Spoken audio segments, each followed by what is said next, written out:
Greetings YouTubers, the Bushveld Baron here again with another tabletop talk, and eventually we are starting to address my firearms that I use.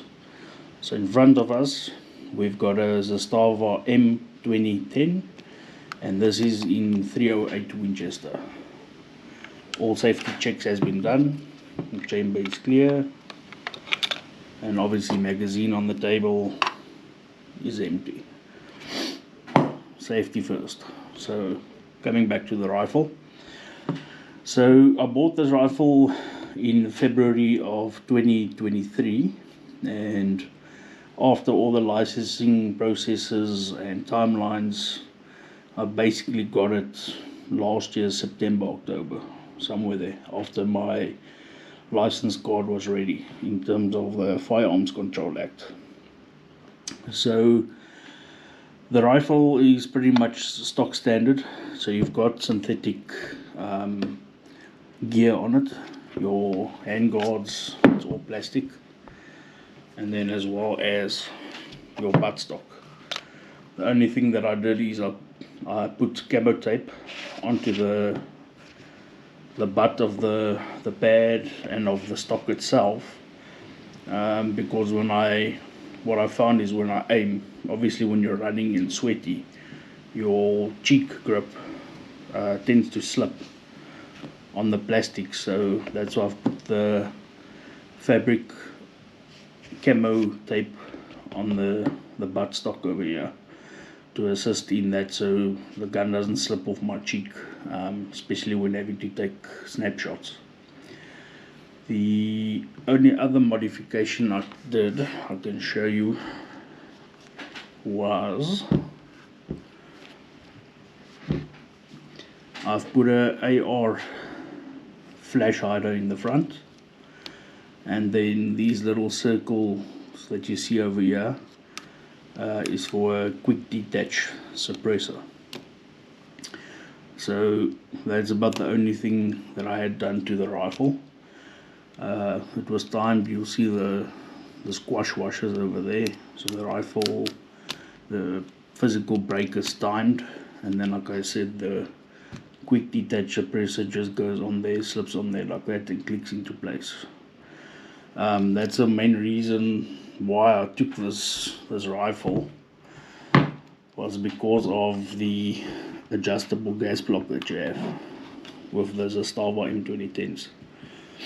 I'm running it on its lowest setting number 1, and with or without the suppressor, it ejects brass perfectly, no issues, so I didn't even have to adjust the gas block to a bigger or higher setting, so it is functioning perfectly as is. And then when it comes to my sight, my rear sight, so for 50 to 100 meter shots, I keep it at 0. Went to the shooting range a couple of times, tested it out, found my point of impact, point of aim, and like I said, 0 to, or say, point blank distances up to 100 meters, I keep it at the 0 setting. But then obviously it can scale up to an optimistic 1 kilometer. My eyesight isn't that good, but yeah, as you can see, clicks into place at number 0, so I keep it there. About the only downside about this gun that I found is when it comes to the magazines. So it's a 10 round magazine, so if I load it up fully with 10 rounds, I insert it into the gun, let the bolt carrier and the piston, everything go into battery. What I find is on a 10 round magazine, it smashes the living daylights out of a soft point bullet. So using the Pro-Am bullets, it basically hits the tip against the feeding ramp, and it will absolutely pancake the tip of your bullet. I still use the bullet afterwards. I crimp my bullets, so it's not like the bullet gets plunged deeper, so that it doesn't affect the seating depth because it's crimped. And then, like I said, aerodynamically speaking, for 50 meter shots and stuff in general that I take, I still use the bullet that's been mushroomed or pancaked at least. That's about the only downside I found of this rifle is if you load it up to its brim with 10 rounds and then basically release the bolt carrier group and the gas piston whatever forward, then it pancakes the round. So what I do is I insert 9 rounds and then I release the bolt, then it takes the bullet into the cartridge into the chamber. So then I'm left with 8 rounds in the mag. So then I just remove the mag and then insert another cartridge. So then I've got 9 plus 1. So that basically resolves that issue. I would assume it's a feeding ramp issue because of the tolerances, I would say. Don't know exactly if it happens with other people that own the same model of firearm. That's about the only con that I have, but it's not a real train smash. To me, it's really not that big of an issue, but just for people that want to buy it, just keep that in mind. That's an issue that I experienced. And takedown is obviously pretty simple. Also why I took it is because of the bolt trunnion. I'm not a big fan of Narunkos and stuff, so the Serb Hugo pattern AKs I'm a big fan of. So that's one of the reasons also why I took this rifle, because you've got the bolt trunnion. So this assembly is pretty simple.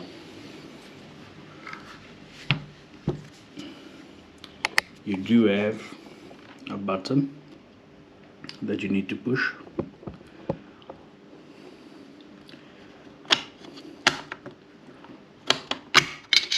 That'll take off the dust cover. Push it in again. That's your recoil spring and guide rod. And then the bolt carrier group, gas piston, etc. will come out as well. So that's essentially it, field stripped. So I was planning to run a Zerotech Vengeance scope. It's the 1:6x24 illuminated reticle. Nice scope, everything good quality, can't complain about it. But when I bought the rifle, the guys at the gun shop gave me a stupid mount to use. I think this thing is called a Red Wing or Red Dawn or whatever. But essentially, you have to finger tighten the clamps to clamp onto your Picatinny rail. And I find when I fire about 2 shots with the rifle groups, and then from the 3rd shot everything opens up. So when I was out on the range, I was suspecting that there was an issue with this. So even after finger tightening this, taking a Leatherman, tightening it even further, and then obviously with the grub screws, tightening the grub screws, this thing still was wobbling on the Picatinny rail. So my groups went through a loop. So this is a piece of crap in my opinion. I'll get myself worn bases, 30mm worn bases. I've got a AK Master mount for the Hugo Serb pattern rifles. Just open it up and show you.